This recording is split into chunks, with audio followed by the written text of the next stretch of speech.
cups is to lower the barrier of access to education, resources, and connections for all types of new, seasoned, and aspiring entrepreneurs throughout the United States. Our key pillars for our organization, we have presentations, not pitches. We make authentic connections. We're not here to network. We are radically and intentionally inclusive, and we are run for the community, by the community. So you are in a room full of your colleagues, and we are all here to help, support, share resources, and give guidance and expertise, if some of us have it. We have some sponsors that we would like to thank. So first of all, welcome to our new home. This is the USC Columbia Technology Incubator, and we are thrilled to be here as our new space to host our event. We also have other wonderful sponsors here, and these folks here, we don't get paid, we get a t-shirt, and we are here to help run the organization. So we supply the coffee, the marketing, the flyers, the postcards, anything that you see. These wonderful sponsors help do that. If you would like to sponsor, I got all kinds of jobs I'm happy to diddle out. So let me know, and I'll be happy to make you one of our sponsors and give you work to do. Our local programs, so we have been here over 10 years. We are held weekly on Wednesday mornings, and we have had over 500 entrepreneur presentations. We do educational topics like finance, future frame, networking, and local resources. We usually have one presenter who gives about a 6 to 10 minute presentation, and then we follow that with questions and Q&A from the community within the room. We also have had some made-it sessions with folks who have come in, entrepreneurs who have made more than $1 million, and we love to hear their success stories and hear how they've done it. As always, we are free, we are open to the public, and we have free coffee in the back, so thank our sponsors for that as well. Go ahead, please, caffeinate yourself. You sure? Okay. We are also a national community, so anywhere in the nation you can attend a 1 Million Cups. Just go online. If you're out of town one weekend, please go see one of our affiliates. First of all, if you want to present, we are looking for presenters. You can come and contact me personally. I'll put you on the schedule. You can apply right there. There is the link. When you present, it is not a sales pitch. It is not an investor pitch. The goal is to have people understand what you do and some of the challenges that you have had in building your business. And we're looking for businesses 0 to 5 years old and who are open to community engagement. And please, I'm welcoming all presenters. I'm filling the slots for January and February as we speak.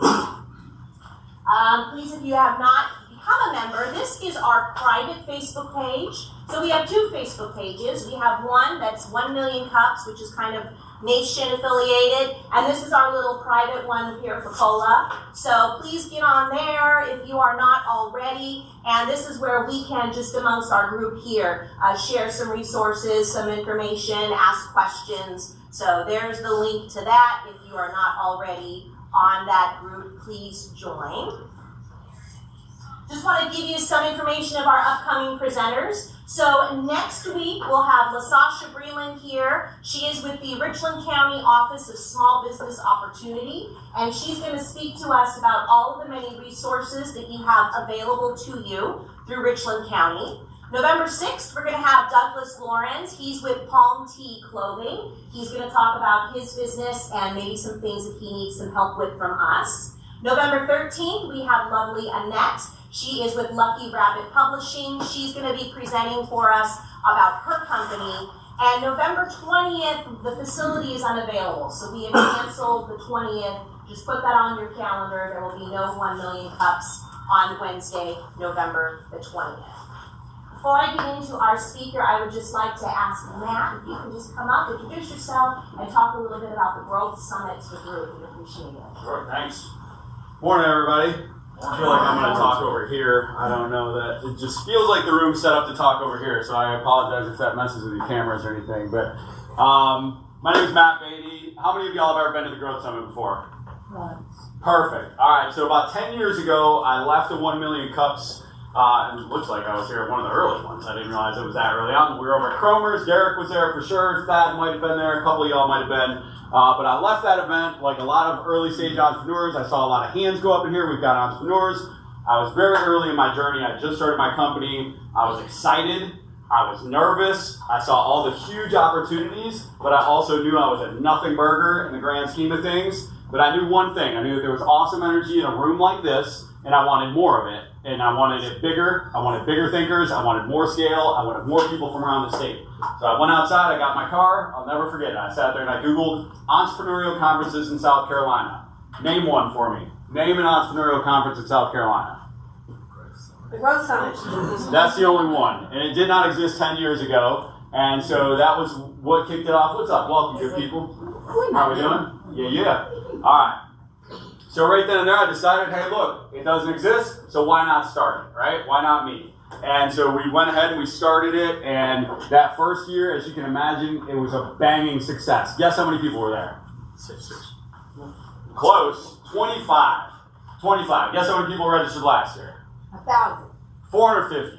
Right? So 450 people from 12 states and all around the state. We estimate probably somewhere between $200 and $300 million worth of business value represented in independent businesses inside that room, all learning, networking, sharing, getting together to learn how to grow their business themselves and our community, which is most important. The event has given back every dime of ticket sales in the last 10 years. We have given to charity. Nobody makes any money off the event. We do get some brand recognition, of course, because I bust my ass all year to make this event a success. And then we reap the rewards afterwards, and the fact that people have an amazing time with a great event that's right here that we can continue to grow in South Carolina and Columbia, more importantly, to help to grow our community. So what are we going to do this year that's different than years past? For those of you that raise your hands, so we got about 20 speakers. We're going to be right down here in the Vista over at Junction 800. Our keynote this year is Alan Stein Jr. He was the mindset coach for Kobe Bryant, Steph Curry, Kevin Durant. So he knows a little something about growing your mindset. He alone is worth well more than the cost of admission, but you're going to have another 20 plus speakers on top of that, not to mention the 300 to 400 to 500 people that you're going to meet inside the room. To me, that's, why do we go to events typically? Hallway conversations, meet people, that's where the value comes, and that's where people get value out of an event like this. So if you want more cool shit in Columbia, you got to show up when it happens, right? So like that's the biggest thing I always try to say to people is like, oh, I'm busy. Well, guess what? These conferences happen once a year. If you want them to stay, you got to show up because people are volunteering a ton of time and energy. And guess what's more demoralizing than anything? Nobody's showing up, especially the people in Columbia. We probably have more, we're getting to the point where we're going to end up with more people from Charleston and Greenville in here than Columbia if we're not careful because they're coming in waves now. So get up off your butt. It's November 21st. We put a promo code out this morning. 1MC will get you 25% off the ticket.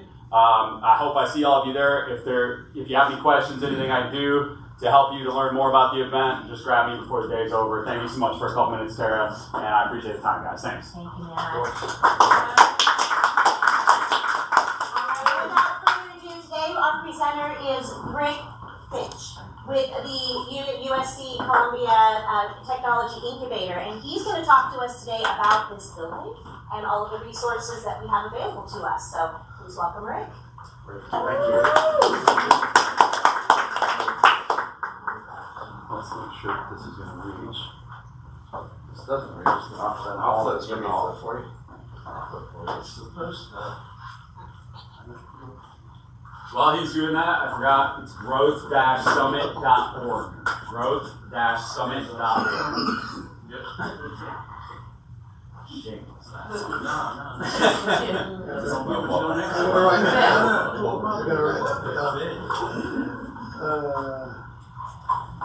Chad, you might have to do it. Where you going?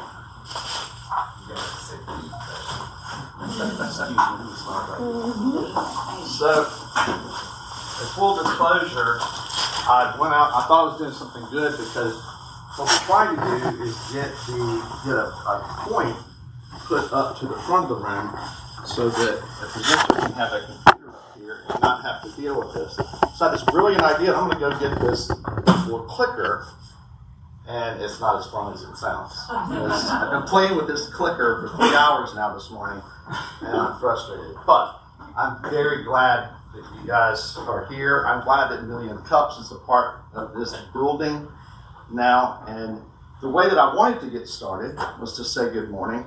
And I had a little introduction based on something that happened in my past. And I'll just give the introduction and see if you can guess what it is. Ladies and gentlemen, children of all ages, welcome to the greatest incubator on earth.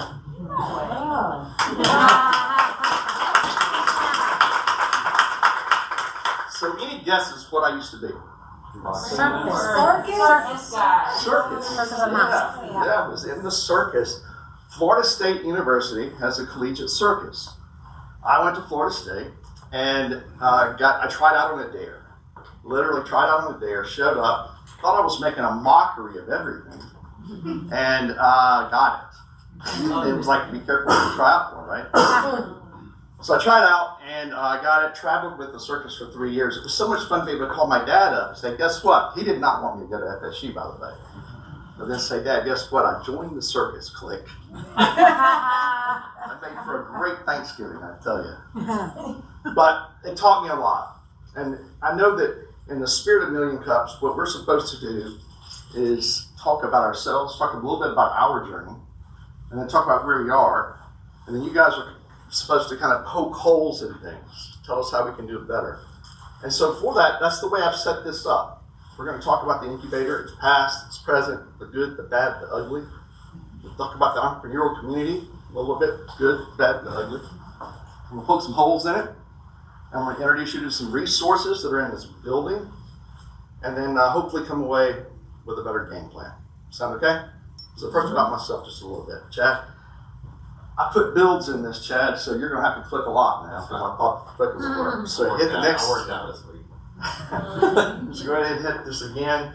We're going to talk about the who, click, what, why, the new what, this is important, okay, the new what, when and where, and then questions and concerns. Go ahead to the next slide. So who am I? My parents, I think, must have been drug addicts. They actually named me Ricky, not Richard, not Rick. I would have preferred Rick, but Ricky. I was named after Ricky Ricardo from I Love Lucy show. True story. And Wayne, I guess that was the southern part of it. So Ricky Wayne is my God-given name. Was born in Mobile, Alabama. Grew up in Pensacola. I have a mom, dad, and 2 younger brothers. I would be remiss in telling you that my younger brothers are uglier and a lot less successful than I am. But they are so much taller than me. Like I'm 6'1", I'm shrinking, so I'm really closer to 6 now. 6'5" and 6'7". Oh, wow.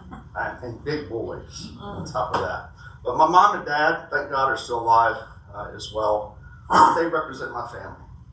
Dad, Chad, graduated from Pace High School in Pensacola. Pensacola is where I consider home, I would say. Went down the road to Florida State University, as I already told you, and just recently went through the John Maxwell certification for speaking, training, facilitating, and behavior and analyzation. People ask me all the time what I do for work. I tell them I'm a serial entrepreneur. I don't know any other way to explain it. I've done a lot of things, been in a lot of businesses. I love healthcare. I think healthcare is probably my niche, but really and truly, and if you go to the next one, Chad, leadership. I'm fascinated with leadership. I'm fascinated with people. I'm fascinated with different personalities and bringing people together. To me, it's a lost art form. So I love that and I study it.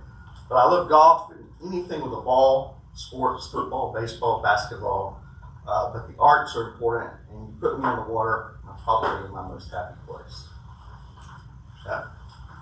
So the what? So the incubator, and Chad is here. Chad has become, Chad Hardaway, a lot of you may know Chad. Chad has become one of my best friends in a very short period of time. Chad was the executive director here before I was. Chad has been a part of OEE and the university.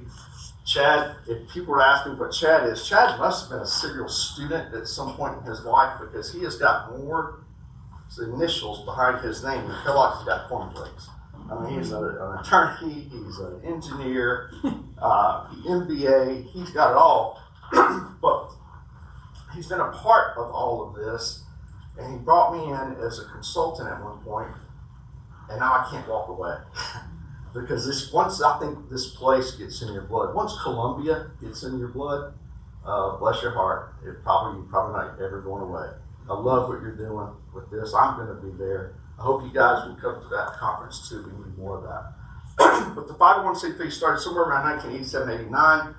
We don't know exactly when it was. I think probably because in 1987 they filed for it, and it takes the government a little bit while to actually give you your designation. So it was somewhere between 87 and 89, the 501c3 was started. It was started under the guise of needing entrepreneurship or economic development in the Midlands. And that's what it states. It's not Columbia, it's not just USC, it's for the Midlands. Right? So we are charged with creating an economic development engine around entrepreneurship for the Midlands. A lot of people don't know that. In the beginning, you know, and we said we had a lot of entrepreneurs. How many of you ever started a business? All right, so if you started a business, and then you had a vision, you had a mission statement, how many times did it change? About 6, 8, 10 months later. Right? It changed. That happened. This started off with a focus on the Midlands. The idea is that we're going to take more tech transfer from USC because they needed a vehicle to do that. And then it's grown into the wonderful mirage of events that you see here today. Right? There's 49 companies here, very fragmented and siloed. We'll talk about that a little bit further. What we're trying to do now is create a culture that is welcoming. The reason it is so important to me to get 1 million cups here, collaboration, inclusion. What I saw around Columbia that was so evident to me coming here just 3 years ago is that this community, when it comes to the entrepreneurial ecosystem, is siloed, it's fragmented. There is no such thing as a one-stop shop. If you want to start a business, good luck in this town for a lot of people. Understanding where to go, how to get there, and what to do, it can be difficult. We need to do better about that. And we can. We have all the resources, we have all the tools, and we need to do better. And I think we will. I think we'll get there. Did you get me some water? I got you some water. Thank you.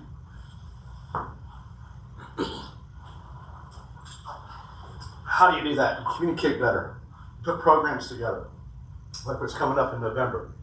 You do things that draw attention to what we want it to be, not just what it is, but where we want to be and where we want to go. And finally, I like to look at this as within my favorite quote. Yesterday's history, tomorrow's a mystery, today is a gift. That's why we refer to it as the present. This is a gift. This is a time period that I think we have to strike. we have all the gods are aligned, as they would say. Right? So it's time to move forward.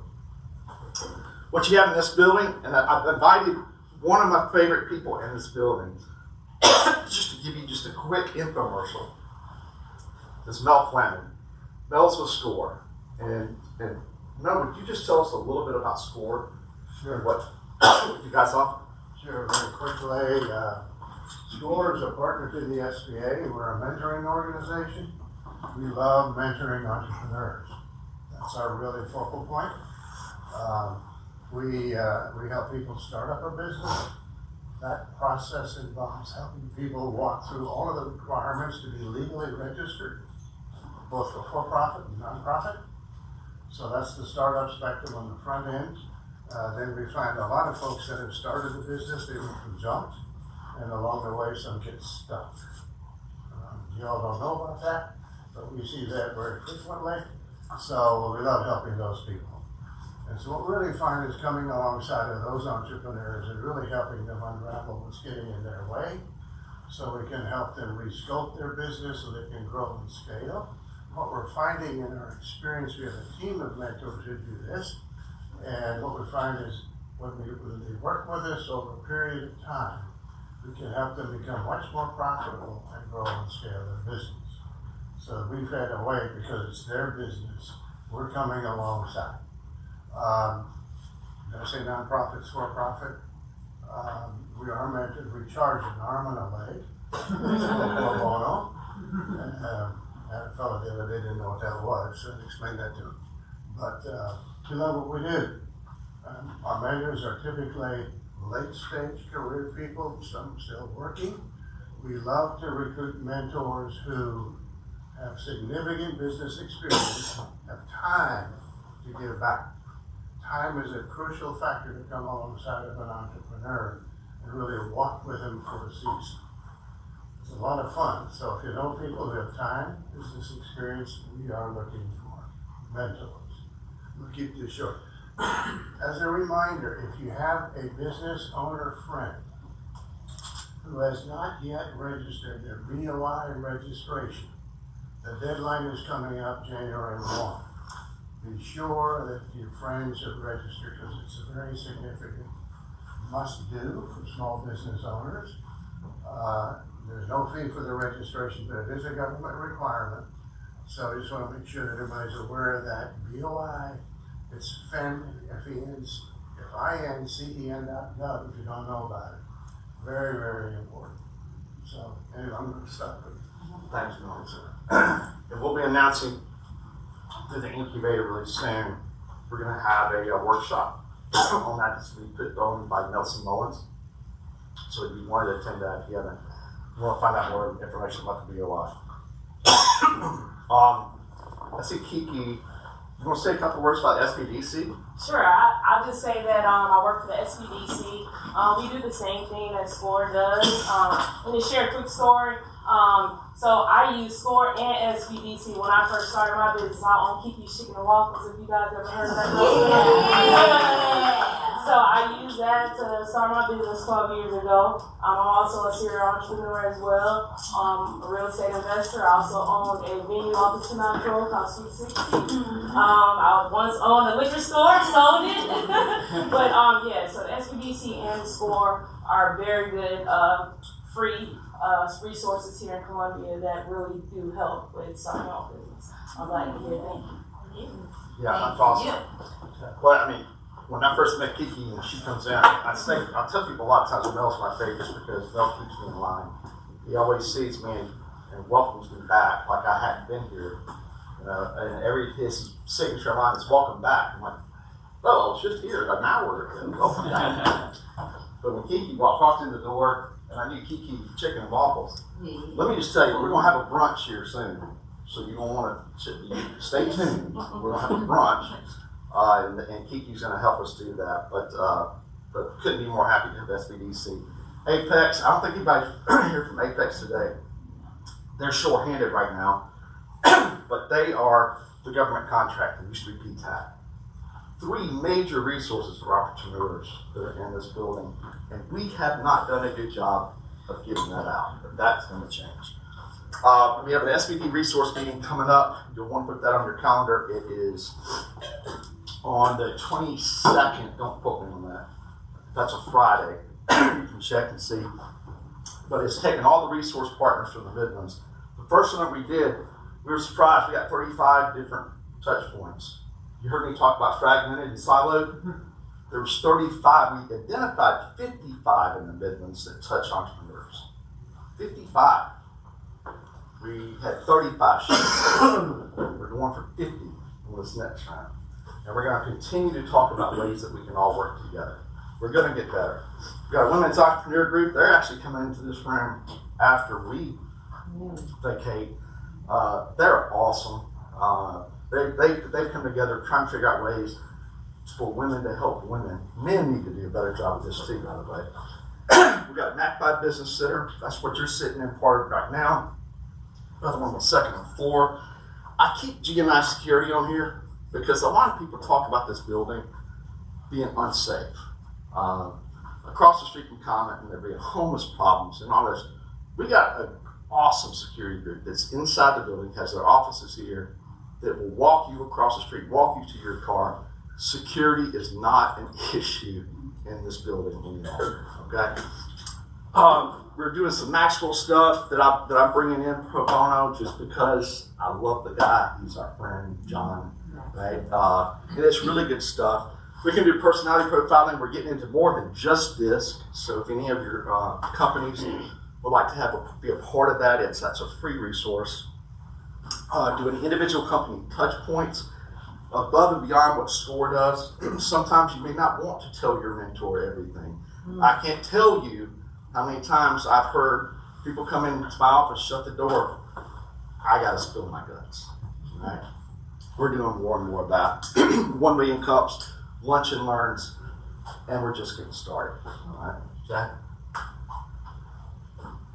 The funding for this building comes from the City of Columbia. This building is owned by the City of Columbia. It used to be the old Waterworks building, and they lease it to us for $1. So that's how this kind of got started here. University of South Carolina is the second primary stakeholder. Both Richland and Lexington County contribute to the incubator. There's some private funding, various banks, law firms, commerce, and grants. So that's how this place keeps going. We've recently put a very marked effort to attract companies that want to do workforce development. Huge difference in finding entrepreneurs that want to do workforce development than the incubator getting involved in workforce development, right? See the difference? Because we're not doing it. We're attracting companies that do it. And we want to make sure we recognize how important that is. Chad did recognize how important that was. Went after companies that wanted to do it, and we've been very, very successful. And I can tell you story after story. Revive here, Chesley's here. Stories that will warm your heart of some of the things in the lives that we've affected. Right now, we're putting together the economic impact statement for what's happened in workforce development. I can tell you in Richland County alone, in just this downtown area, we're looking at over $1 million of economic impact in the last year. That's significant. Global vocational training, rod busting are just two of the areas where we have classes that people can come in and take free of charge. Connections is a group that comes in and helps put all of those things together. AI Nautics, these guys are amazing. We got Anthony here in the back. You know, they actually teach people to fly drones, man. I mean, how cool is that? And then I didn't know that there was all kinds of things that drones can do these days. I thought it was just more fun. But I mean, there's obviously a lot more applications than just fun. Then we got a maker space downstairs. Man, if there's anything that you want to do, you want to learn to weld, you want to try some woodworking, 3D printing, metalwork, all of that right downstairs in the basement, free of charge. So a lot of people don't know that that's here as well.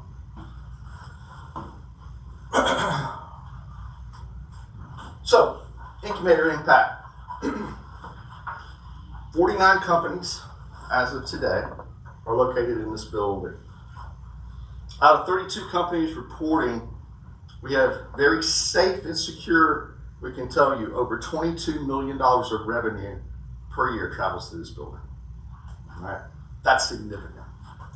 What's also really, really cool about this is you're looking at over 60% of that minority owned. All right? That's also significant, something we're proud of. And of that, 30% are women owned. This building. That's a good story to tell. Right? That's something we should be proud of. Next slide. Building update. Keep going.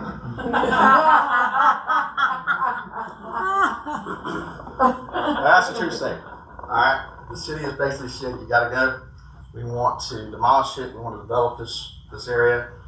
But the plan that they have, and it can change. But the plan right now is to put this into some affordable housing geared towards young professionals. All right. If we want to attract and retain talent in a downtown area that's innovative and that supports entrepreneurship, we got to have affordable places where people live. All right. And you got to have places where people can live, work, and play, and people want it walkable. How do we know this? just look at every other city that's really, really good at innovation and attracting young entrepreneurs. That's what they do. There's no sense in us trying to reinvent the wheel. We just got to do it. And right now, we've got leadership, and leadership is constantly changing, which is good because it's changing in a direction for collaboration around innovation. That's good. So, why? I mentioned before, segmented, fragmented. We got to get better at bringing it all together. I like to say we need a little unity and community around here. There's some old guard, man. It's almost like they woke up every morning and said, "How can I make things worse instead of better? How can I piss somebody off rather than be their friend?" It just amazes me, but a lot of that's going away, and we need to make sure that we take advantage of that. We got to include everybody that wants to be a part of this, that has something good to offer. They need to feel welcome and they need to be at the table, right? And it does not need to be around just high tech and just high growth. That is one aspect in a community. It does not need to be just around quantum computing. It is an important piece, right? And we need that, and it's great that it looks like that's coming, but that's not everything. If you want, I've gone and I've visited a lot of different incubators. I just got back from Durham, spent the weekend there. Why? Because Florida State went and got their ass kicked by Duke. And I had to go watch that for some reason. But I used that as an opportunity also to visit the incubator and talk to them. They focused very heavily in Durham on healthcare, right? And that's obvious. We got a world-class medical institution there. But they will even tell you that now, because they are myopic in their focus, they struggle to get other people and other things in there. But it's not that you want to be everything to everybody in your community, but you don't want to be known as only one thing either. So it's a challenge, but now's the time to strategically define ourselves. I'm a fan more of a cluster. You go after 3 to 5 things that you think are at your fingertips, that you've got a good workforce and you've got a good talent pool to support, and you get some of the money community behind you to help go and attract that, and then you have everybody singing from the same page of music. You got to have your politicians, you got to have your business leaders, you got to have your banking community, you got to have everybody unified and say, this is what we want to do. We're getting closer to that, but right now, I see in the sense men are struggling going on about what we want to be and what this identity might look like. I got to interject though. We've got to stop with this fascination with one part of the city too, one part of the county. We totally ignore the Northeast at our own peril. It's the fastest growing, it's got the most industry coming to it, but we still focus on building a city core. And there's absolutely, or looking to invest across the river when there's land and opportunity right down the road less than 10 miles and a ton of people. So to your point, but we've got to stop, but the demographics of that part of town don't look like the folks always talking about making Columbia better. But Columbia extends back towards Elgin. So we need to also include all of the area. Well, you're preaching I'm sorry, but preaching to the choir. Right? I think most people recognize that, but not everybody. And we got to do a better job of that. I don't think I'm going to push back. No, this room doesn't recognize that. It doesn't. Every time we talk about developing something, it is always this way. We're defined this way. It's from the ballpark to Irmo. And it's never back the other way. The Columbia Mall sitting one of the largest paid properties in the county. Land development there could be easy. Sitting on four major entries into it. we have not done anything to bring any of the culture of Columbia to Richland County Northeast. Nothing. And I say this because I can sit in this room and listen to folks talking about where they want to build stuff and where they want to open stuff. And it's always across the bridge. Always. Well, what I hope and envision through this effort that I'm about to wrap up around would be a place where you would that concern, you wouldn't have to worry about that being heard, because you'll be a part of an ecosystem that makes sure that everyone's being listened to. Yeah. All right. Next, we need access to capital. I emphasize that access to capital, but the capital has to be invited to the table. They have to recognize what our concerns are, where we've been, where we're trying to go. Money will follow when it has confidence. It has to have confidence in their population that it's serving. And I think that we can do that. And we need space that's conducive for collaboration, incubation, and acceleration. There's a difference between incubation and acceleration. There are some crossover. But when it comes to businesses, we need to start better defining those that we need to incubate and those that we need to help and accelerate, and have programming that works for both. So the new what? Imagine not just an incubator, right? Not just the USC Columbia incubator, but more of an innovation exchange. I visited Chicago.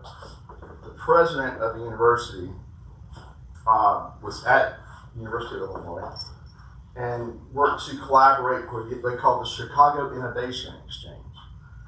And it was really more of an umbrella type organization that allowed all of those touch points that I was talking about come up under that umbrella and serve as some incubation space, serve as acceleration space, serve as maker space. It reinforcing the community by partnering with chambers of commerce and other groups to make sure that we're developing in all areas of the community, serving the underserved, serving the minority populations. I mean, every question and every segment that I could ask when I visited there was served under this umbrella. It's the best that I've seen set up for long-term success.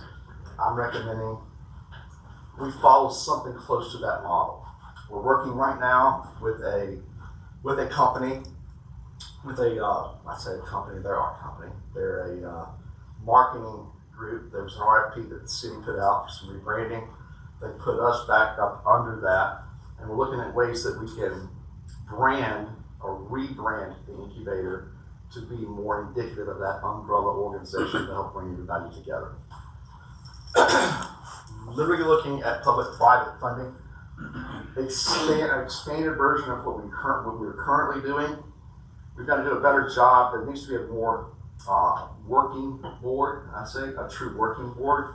There needs to be an advisory board that is geared towards bringing in mentors and community leaders that want to give back into the community. But there also needs to be a working board that's responsible for getting that money in to come in and be a part and fund this effort for the whole ecosystem.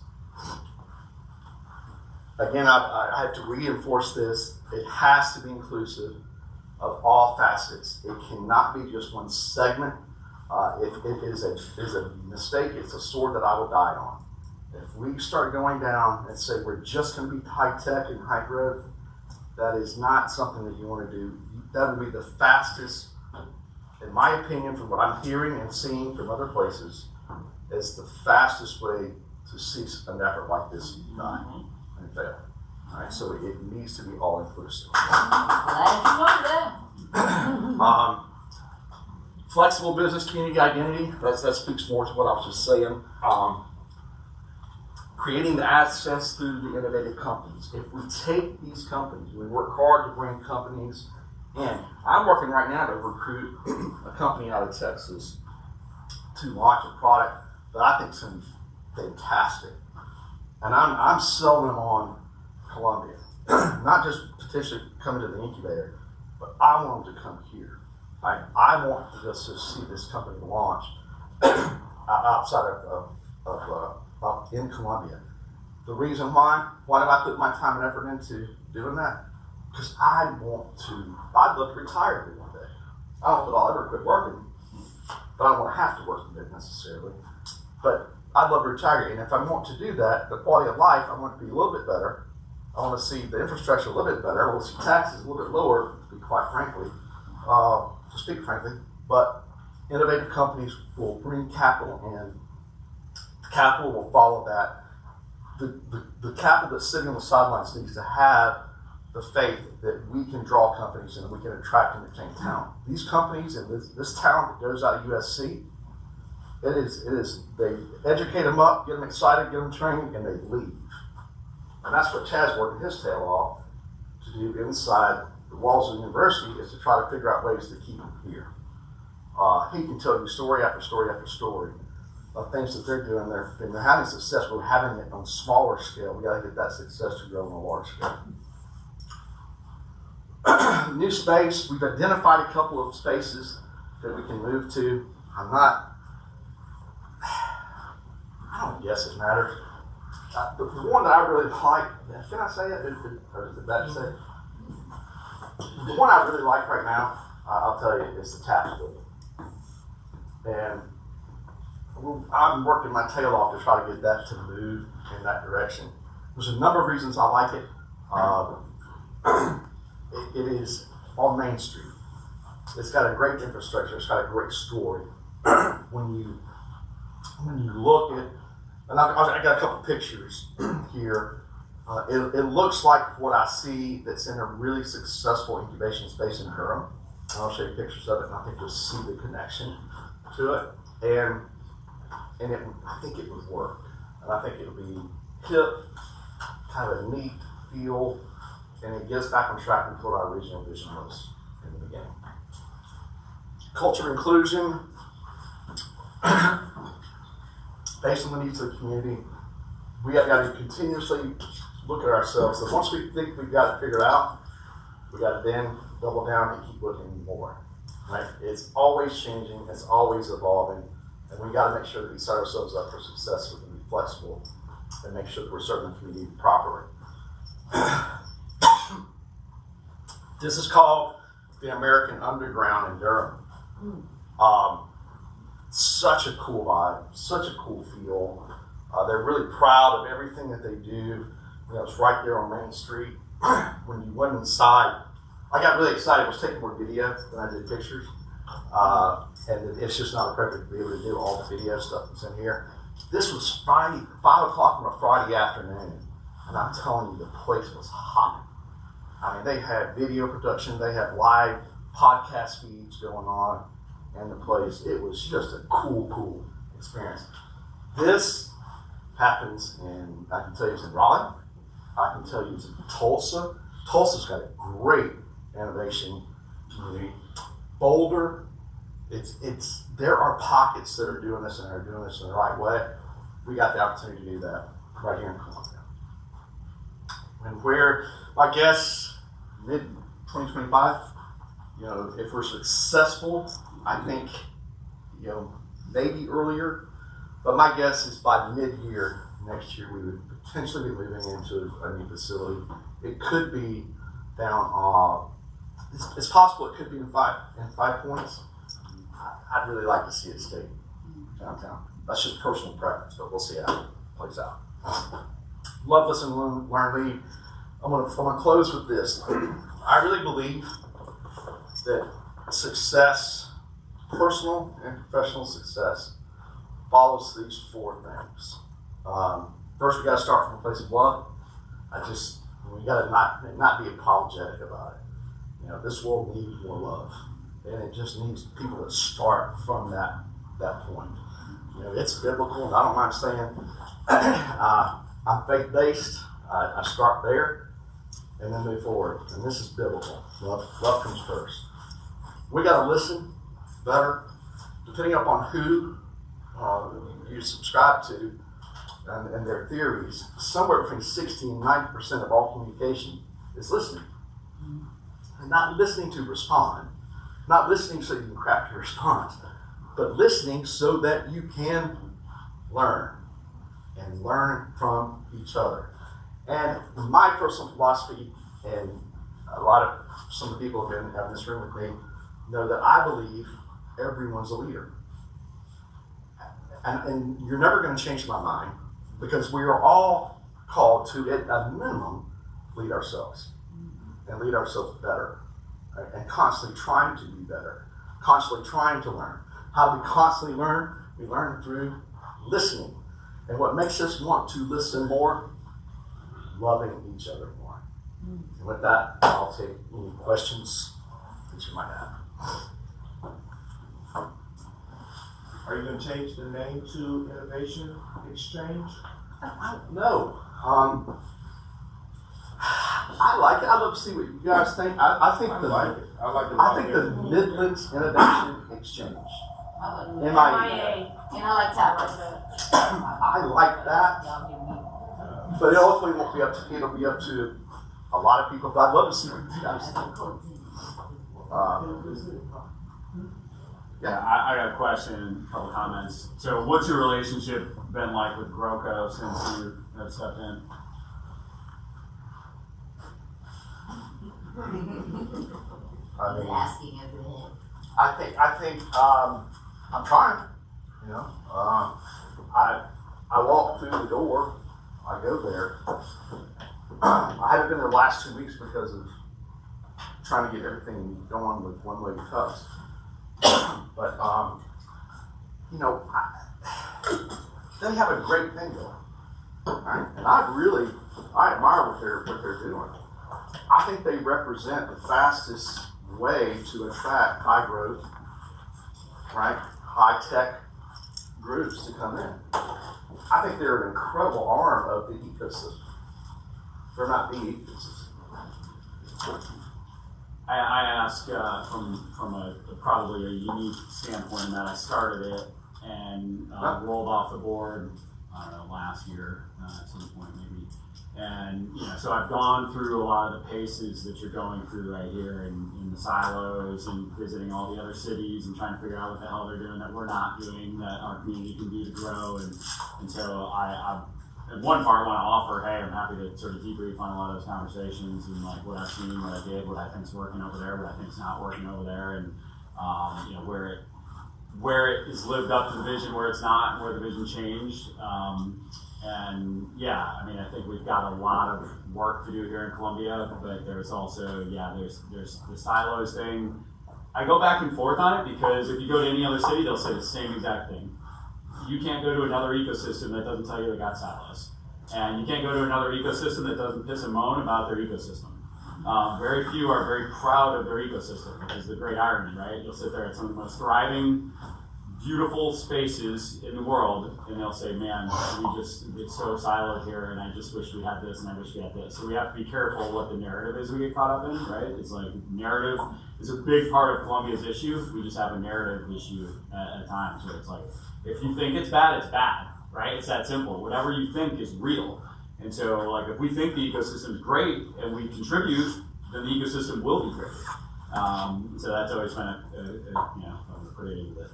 I've asked a question, I had a comment that's a concern, right? Is narrative issues in the city, because they tend to continue to evolve. And we have to decide if we're going to contribute towards positive narratives or negative narratives. And that's part of what, where my opinion differ at times over there is like there's a lot of the narrative that there's distrust in the community. If you continue to say that there's distrust in the community, well, guess what you're going to have in the community? I think that's, you got to also think about who's writing the narrative. And who has access to control the narrative. That is a huge issue. And as long as the same people continue to write the narrative, you're going to have more of the same. Well, and I think, I push that right back on you as well, right? Oh, yeah. Like you guys are, and you're speaking, and you're breathing into the narrative as well, right? If my narrative is, hey, nobody pays attention to the Northeast, well, I'm breathing that narrative to life, right? So, like, we all contribute to the narrative in our own unique way. But if you hear that as, and I'm going to push back because this is what we do. Negative has to occur because everything, you could be positive on the Titanic, it's still sank. if you don't see and identify a problem, then you can't make anything better. And we walk through this like we're one community and we're not. The willingness not to see the problem is the problem. Yeah, I mean this positivity while the black business community suffers. Or acting like there is no problem. Yeah, right. Yeah, and I think that that's kind of the underlying theme of today is that we're aware of a lot of the, I mean, I can tell you from the workforce stuff we've done. Yeah. I mean, for example, and I'm not going to rabbit trail, I promise, but what we found out in the black community, number one, was that we needed to find champions that could tell me, somebody like me, what the black community needed, and then we need to listen to them. What we found out for workforce was that we could tell what had been happening to the black community in workforce development is a lot of white people telling black people, go to Midlands Tech. And what we found out was that a large part of the black community, and not a large and not generalizing, but a lot of black males, extremely disenfranchised with anything that was at the school. So what we found was we do it in the basement here. We call it an Incubator Innovation Center. It doesn't look like a school, has a champion. All the people that run our workforce programs for minorities are minorities. Like, we don't pretend to understand or know how to reach those groups because we can't. But like, we found out that met a need, and the role that we play in workforce development, I say that's sorely needed. It's results driven. And it's results driven, but also we need to be the introducer. And then we let the community roll from there. What I would say, what Rick's not going to say, and what Matt's not going to say, and I'll say it because I'm out of all this theoretically. I'm at USC, but I would say that like there have been problems with people in those positions at the incubator, at other places that have, to Matt's point, they spoke from one viewpoint because that was all they had.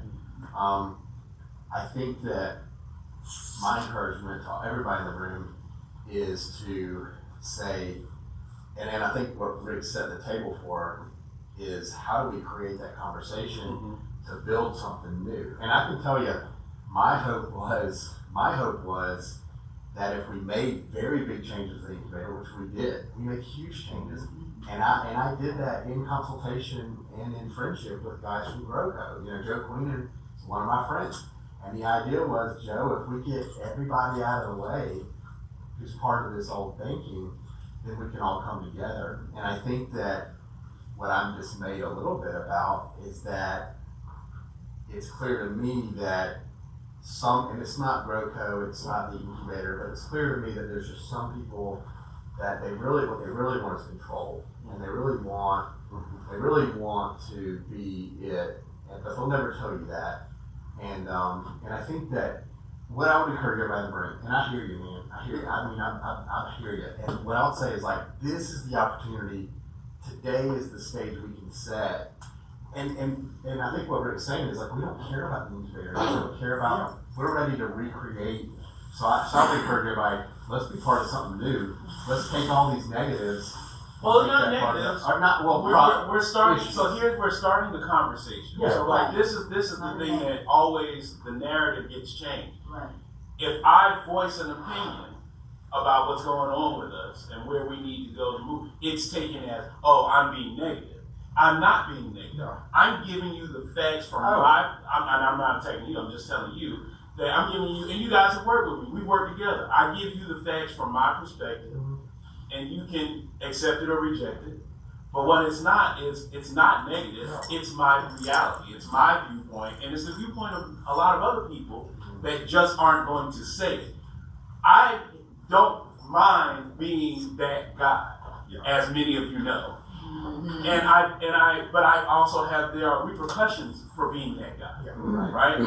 So many of you know me, some of you don't. Right, I've been in this city I've worked the first GrowCo. I recorded the first Grow Summit for you. I've recorded the second or third one as well, right?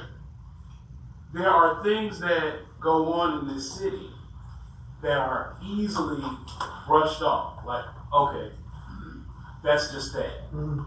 right? And it's not. I'm just willing to be that guy that carries the stigma in the book bag that he's the negative Nancy and he's going to be the one to say all the things that nobody else wants to say. Let me go ahead. I love this iteration of the incubator. I've been around it forever, mainly because although tech was in the name, you guys finally recognized that for the minority community, most of our businesses are service driven or service, and there's a space for them here. This was not always the case. What I'm trying to get folks to see is we focus so much on tech that there's a whole community who's building service-related businesses with absolutely no support. None. And that's what happens when we focus on tech. I'm not an anti-tech person, but what I'm saying is look at the situation. If you own a restaurant, 10 years ago, there was no place for you to go to get support as far as from, because everybody was we were the insurance tech capital of the world. And by God, we were going to drive that. Just out of curiosity, what kind of support do you need? Like, what's missing? Like, when we look at that list of all the stuff, like, what's the big gap? Like, this is the beginning of it. But what we also don't understand is, this is absolutely beginning, and I think this iteration of the incubator and SCORE and everybody else has shifted. It's a lot closer to what we need. It's a lot closer to what we need. But we still have to realize how heavily, Columbia is what, 56, 43, something, I don't know, one of those unique balances. Chef Judy said. Okay. I've been in a lot of rooms, and they say inclusive, but they don't really be inclusive. Yeah. So that's one of the things I do as an entrepreneur. I have to find the space where I am included. I've been to GrowCo Summit before, and I thought it was amazing, but I felt a little not inclusive like they say. They talk about diversity and inclusion, that's a new trend. Like you were saying, everything has a trend. And they say inclusive, but it's really not inclusive. And then there's a lot of gaslighting. They know things, but they're not going to share. They're not going to tell you. So that's what I do as an entrepreneur. So I gotta understand that a little bit. In the rooms that we're in. We're getting hijacked a little bit. So I would say all of you that have spoken up, what I am a huge believer in is champions. And so I want to encourage everybody who speaks and who's got a voice. It's the last bullet on the circle, which is something Rick came up with, which I love it. Great as well is lead. And so I think that what we really want to do, because we can't fix everything. That's right. And we can't change the past. That's right. But what we can do is, and I think what we want to do, and Rick and I have helped with this, we've helped work with minorities to help them advocate better.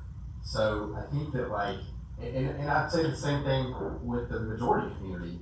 We need to advocate better because we don't do that. We need to learn how to cross advocate. So I would just say I love it. And what I see in this room, and I got 5 kids in a big family, and we do family therapy. So this is my family therapy session. What I would say is put me in therapy. What I would say is there's a ton of strength in this room. There's so many gifts in this room, and what I would say is take those things that make your blood boil and keep you up at night, and let's take those things and turn. I want to make champions, and honestly, my dream is that nobody knows who I'm not even in the picture, but you guys are on stage, Matt's on stage, we're all telling our story, and that I want to encourage that, and I think that's the tone of today. Yeah.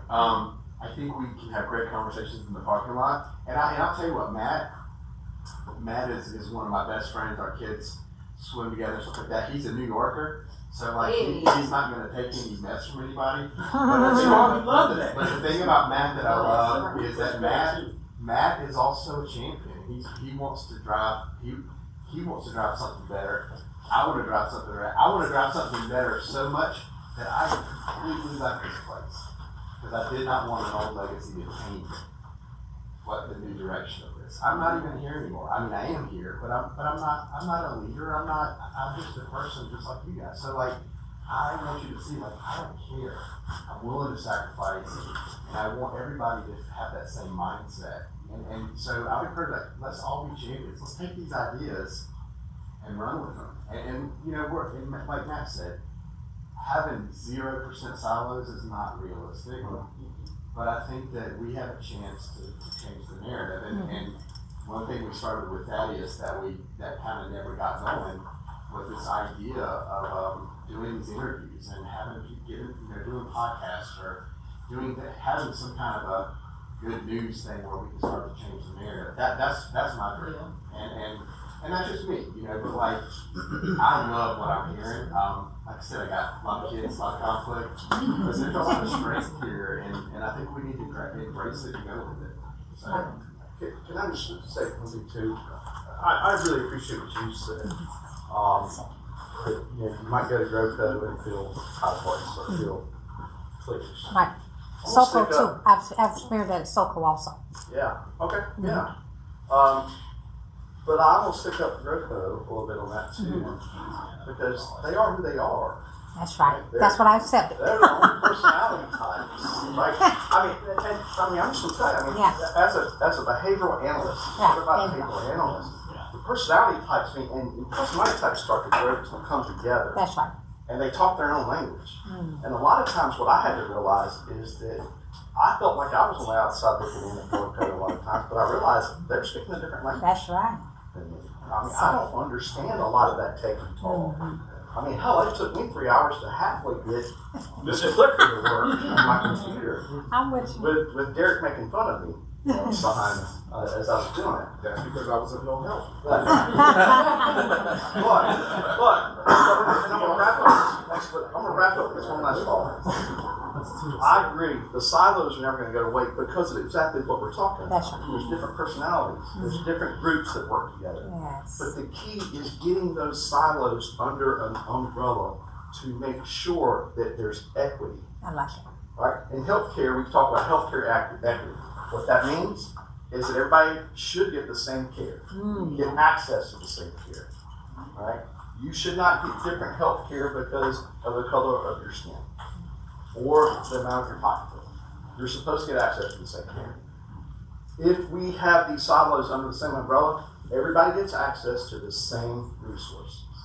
And if we do that and we communicate better, that's how I think we become a different narrative in our community than what a lot of other communities may have. Great job. Thank you, Rick. We're wrapping it up. What's the silo? Ricky, I'm sorry. What can 1 million cups do for you? Continue to poke holes, continue to hold me and others that have influence in this community accountable to what we need to be accountable to, and help me be a better leader. And if you can do that and just help support me, I would greatly appreciate it. Good job. Thank you. Register and let them know that you were here today.